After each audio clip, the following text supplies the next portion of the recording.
मुफ्ती सलमान अजहरी साहब को गिरफ्तार किया गया और उन्होंने शेर का लफ्ज बदला। शेर का लफ्ज बोला तो वो जंगल के शेर का नहीं, शेर, शेर, शीन ऐन रा, शेर, शीन या रा, शेर, वो जंगल का शेर। उन्होंने वो शेर तो मैं भी कई जगह पर पढ़ा हूं अल्हम्दुलिल्लाह। उन्होंने उस शेर का एक लफ्ज बदला। उनको चाहिए था कि जब उन्होंने वो लफ्ज जहां इस्तेमाल किया तो उसके मुकाबले में, कुत्तों के मुकाबले में शेर का लफ्ज लेकर आते तो फिर कोई बात नहीं। कुत्तों का वक्त है, शेरों का दौर आएगा, ये कह देना था। तो उनसे कुछ भूल हुई, क्या हुई हो जाती है, उसे क्या करेंगे। फिर उन पर मुकदमे दायर हुए, गिरफ्तारी हुई। चलो, किसी के दिल को ठेस पहुंचती है तो हमारा दस्तूर उसे भी गिरफ्तार करने का हुक्म देता है। लेकिन सवाल यह है कि एक मौलाना ने तकरीर में एक लफ्ज का इस्तेमाल किया, हुकूमत ने उनको गिरफ्तार किया। अब मैं बताऊं कितने सामने वाले इस्लाम के खिलाफ कुत्तों की तरह भोगते हैं। हुकूमत उनको गिरफ्तार क्यों नहीं करती? इसका मतलब यह है कि हमारे मुल्क का इंसाफ कमजोर होता जा रहा है। हमारे मुल्क के इंसाफ के तराजू के पल्ले ऊंच नीच हो रहे हैं। गलती जो भी करे उसे सजा जरूर दो। मजहब को रखकर गिरफ्तार करना, मजहब को सामने रखकर माफ करना, यह इंसाफ के कमजोर होने की मजबूत अलामत है, मजबूत अलामत। कितने नाम निहाद पंडित, असली पंडित नहीं, असली स्वामी नहीं, नाम निहाद पंडित कपड़े पहन लिए, अपने सनद और सर्टिफिकेट और डिग्री के मुताबिक कपड़े पहन लिए, लेकिन हकीकत में वो ना स्वामी है ना पंडित हैं। और उनके कैसे कैसे बयानात आते हैं, उनको हुकूमतें क्यों गिरफ्तार नहीं करती? जवाब दो मुझे। गुजरात की हुकूमत जवाब दे, यूपी की हुकूमत जवाब दे, मुल्क की हुकूमत जवाब दे। मस्जिदों को दहशतगर्दी के अड्डे कहते हैं, हमने कभी मंदिरों को दहशतगर्दी के अड्डा कहा? पूरे मुल्क से खिताब कभी कभी मौलाना अरशद मदनी का होता है, मौलाना सज्जाद नोमानी का होता है, मौलाना महमूद मदनी का होता है, मुहतमिम दारुल उलूम देवबंद हजरत मौलाना मुफ्ती अबुल कासिम नोमानी दामत बरकातुहू का होता है। कोई एक जुमला बताओ जिसमें उन्होंने, कोई एक बयान बताओ जिसमें उन्होंने कहा है कि मंदिरें दहशतगर्दी के अड्डे हैं, आश्रमाएं दहशतगर्दी के अड्डे हैं। लेकिन हम 20 नाम निहाद पंडितों को बताएंगे। नाम निहाद एक लफ्ज है जो ग्रामर से ताल्लुक़ रखता है, तकरीरी उसूल से ताल्लुक़ रखता है, जवाब के कवानीन से ताल्लुक़ रखता है। हम 20 पंडितों को बताएंगे, 20 नाम निहाद स्वामियों को बताएंगे। उनकी ज़ुबान से न गीता की बातें आती है, उनके ज़ुबान से न महाभारत की बातें आती है, उनके ज़ुबान से न वेदों की बातें आती है। सिर्फ और सिर्फ उनका जीना और मरना इस्लाम के खिलाफ का मंशा बन चुका है। वो बैठते हैं तो इस्लाम के खिलाफ, उठते हैं तो इस्लाम के खिलाफ, सोते हैं तो इस्लाम के खिलाफ। उनका मिशन मस्जिदों के खिलाफ, उनका मिशन मदरसों के खिलाफ, उनका मिशन हया के खिलाफ, उनका मिशन निकाब हिजाब के खिलाफ होता है। ऐसे दहशतगर्दों को रियासती हुकूमतें क्यों गिरफ्तार नहीं करती? इस सवाल का जवाब दें। मेरे इस सवाल को अगर आप दहशतगर्द करते हैं तो कर लीजिए, लेकिन जवाब दें। मैं उस नापाक नाम निहाद पंडित का नाम तक लेना नहीं चाहता।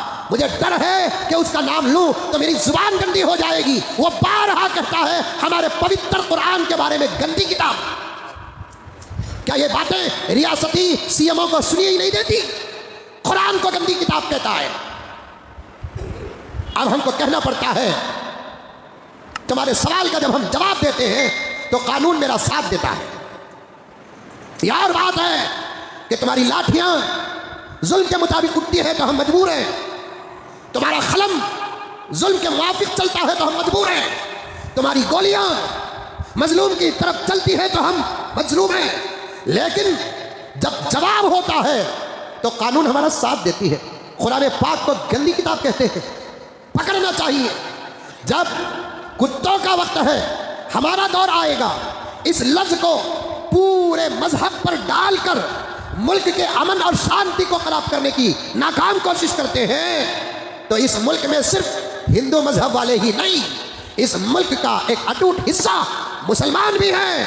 अगर कुरान पाक जैसी मुकद्दस किताब को गंदी किताब कहता है, उस पर कानून क्यों नहीं चलता, उसे पुलिस क्यों गिरफ्तार नहीं करती? जब कुरान पाक को गंदी किताब कहता है तो इसका माना क्या?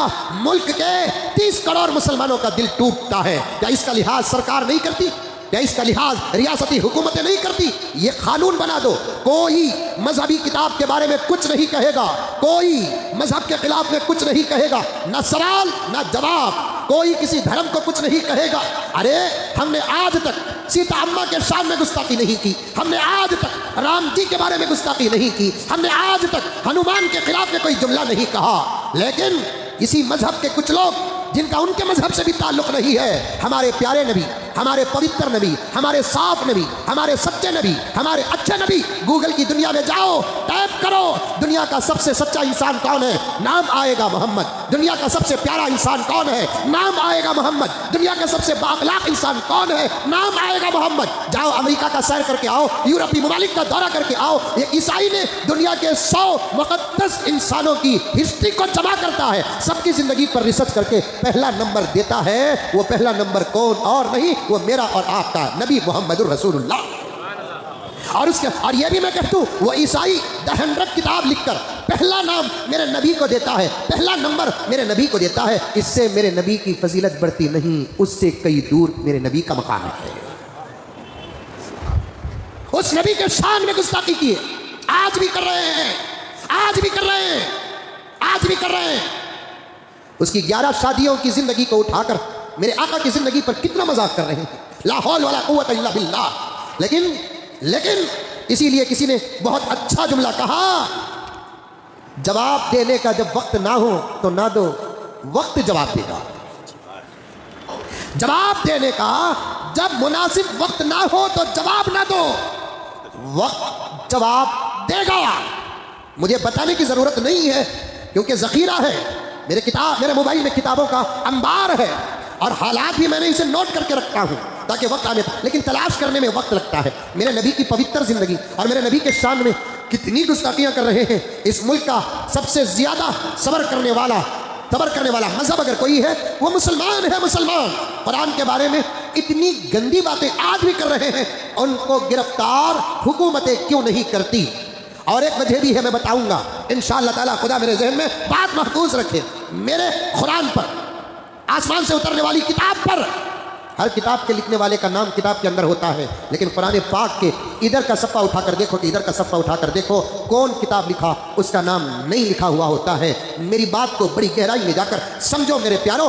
अंधे बनकर रहने का ज़माना नहीं है, नादान बनकर रहने का ज़माना नहीं है। हमारी वजाहतें भी समझो, हमारे इशारे भी समझो। हर किताब के पहले अट्टे में या पहले सफ़े में किताब लिखने वाले का नाम होता है, लेकिन कुरान पाक का पहला अट्टा उठाकर देखो, सफ़ा उठाकर देखो, अल कुरानुल करीम, अल कुरानुल अज़ीम, अल कुरान तो लिखा हुआ होता है। ये कुरान की प्रिंटिंग कहाँ हुई? वो तो लिखी हुई होती है, किताब लिखने वाले का नाम नहीं होता, क्योंकि ये किताब लिखी नहीं गई, ये तो खुद ईश्वर और अल्लाह के ज़ात से निकली हुई किताब है। इसे गंदी किताब करते कहते हैं। हमने सब्र कर लिया, हमने सब्र कर लिया। इसके अंदर गंदापन क्या है? बेहतर है कि एक मरतबा पढ़ लेते। ये गंदी किताब इसलिए हो गई, इसमें चोरों की सजा है, अचर को फंसाएगा। ये गंदी किताब इसलिए हो गई, नऊज़ बिल्लाहि मिन ज़ालिक, इसमें जानियों और बलात्कारों की सजा है, और जानियों को, बलात्कारों को गुस्सा जरूर आएगा। ये गंदी किताब इसलिए है, धोखा देने वालों की सजा इसके अंदर है। ये गंदी किताब इसलिए है, ये एक अल्लाह को छोड़कर मखलूक की इबादत करने से ये किताब रोकती है। ये गंदी किताब इसलिए है, झूठ बोलने वालों के खिलाफ इसके अंदर हुक्म है। ये गंदी किताब नऊज़ बिल्लाहि मिन ज़ालिक इसलिए है, जिसका दिल खराब है उसका हुक्म इसके अंदर है, इसलिए गंदी किताब हो गई। ला हौल वला कुव्वत इल्ला बिल्लाह। एक नाम निहाद स्वामी और पंडित, ऐसे मालूम होता है कि जब वो पैदा हुआ तो उसकी माँ सिवाय करेले के और कुछ नहीं खाया है। फिर उसे भी गिरफ्तार करो ना, 30-35 करोड़ मुसलमानों का दिल टूट रहा है। हमने कभी गीता के खिलाफ कुछ कहा? रामायण के खिलाफ कुछ कहा? महाभारत के खिलाफ कुछ कहा? हमारे नबी के शान में गुस्ताखी आज भी कर रहे हैं, आज भी कर रहे हैं। वो भी सिर्फ 11 शादियों का मसला उठाकर नबी के शान में कितनी गुस्ताखियां करें। उठाने वो मसला तो उठाने की जरूरत ही नहीं है। हमारा नबी कर रहा है जिसे हम मान रहे हैं, वो नबी तुम्हारा भी है जिसको तुम नहीं मान रहे हैं, तो फिर वो मसला उठाने की आपको जरूरत ही नहीं है। लेकिन तुमने खामखा उस मसले को उठाया, शान में गुस्ताखी की। 6-7 साल की उम्र का मसला सामने रखकर तालियां मारे, हंसे। सियासी मंचों में तुमने इस मसले को उठाया, हम खामोश थे। उस वक्त भी हमने थोड़ा बहुत जवाब दिया।